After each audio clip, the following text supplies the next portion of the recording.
Hi, everybody. Welcome to our little rendition of conversation about sickle cell. My name is Antoine Kapla. I am a sickle cell advocate, and I do have the trait.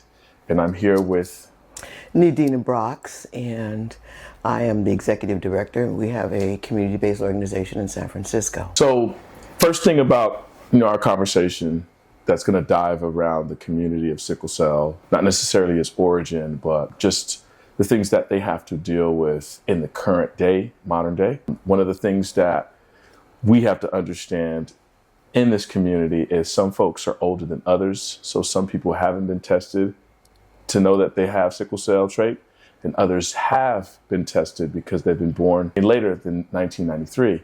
So the first thing I want to ask NeDina, seeing as she was born before 1993,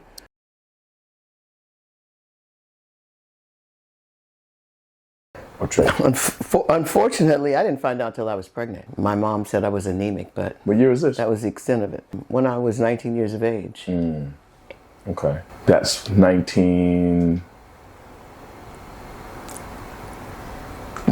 40, 50 years ago. Well, that's 60, 70. Everybody, you do the math. It's important to make sure that we have everybody that's going to be watching us understand that testing wasn't done until 1993. 1990 for babies. 1990 for babies. Right. That's So when they start testing all the babies. So for those that are of the mature scale in age of this community, you know that you haven't been tested specifically because it was meant for you to be tested when you were born. So it really took a lot of years. I mean, we have to, everybody likes to talk about the origin of this, but we have to date back to when these types of things starts for people's livelihoods. So for you, it started at 19 years old, and that was well before 1990, right? Yeah, absolutely. Yeah. And it was devastating because I didn't know what that meant. Right. And then, of course, you have to have the other parent tested to see, if they have the trait. And then they tell you what your percentages are of how many children could come out with the disease, the trait, with nothing. And, that's what you have to look forward to, unfortunately. Let's paint that picture. When you're in this position, giving birth, and then learning about you having this trait, can you remember what your first thoughts were? Danger and worry and what that, what effect that would have on my children. You had no prior understanding. No idea. I had no education whatsoever.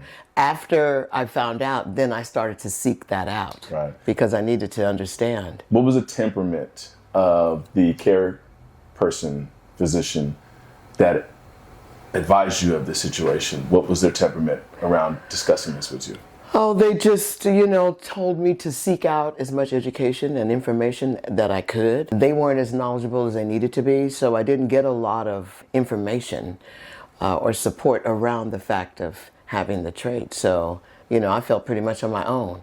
I asked my mom. She didn't know nothing about it. Sure. So I had to, do my own diligence and figure it out. So you didn't receive a single pamphlet? No. And they didn't start sending out pamphlets until 1990. They'd send out a notification that your child has this, and then, here is a number or a business or establishment that you could go to find out more information. Foundations and other community-based organizations, and there was only one in the Haight area that I knew of. Wow. And at 19 years old, just think you're a teenager at this time. Yeah. And your first thought process right now is creating a lifestyle that's going to be good for your child. And now you have to recognize that lifestyle that you dreamt about during that time frame changes dramatically. Absolutely. Yeah. Wow. Because I wasn't living in the proper climate, and that's the key, to keeping them well. Yeah. They need warm climate and just, a host of other issues because Where were you at this time, just to make sure? I was living in the Haight in San Francisco. But you're in San Francisco, yes, in California. Yes. Okay. All right. And it's very cold here, so it wasn't a good start for my child. Yeah. So now that we can put that in context, we're in 2024.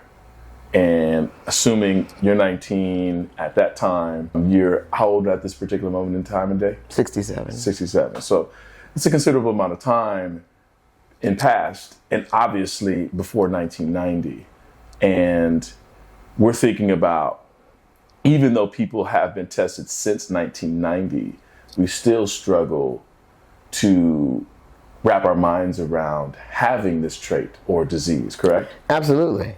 Even the medical professionals are still having difficulties. Even though new therapies are coming, or they're producing them today, Yeah. they still don't quite get it. Do you think at the time when you conceived your child and birthed him, found this out about yourself, coming into today, where do you feel like you might have started to recognize that there's more information around sickle cell? What period of time, what era would you say? 1990 to 2000, 2000 to 2010? Actually, I'd have to say after my son was grown. Got it. And at this time, your son is how old for you to consider it being grown? 20, 21, Yeah, 22? yeah.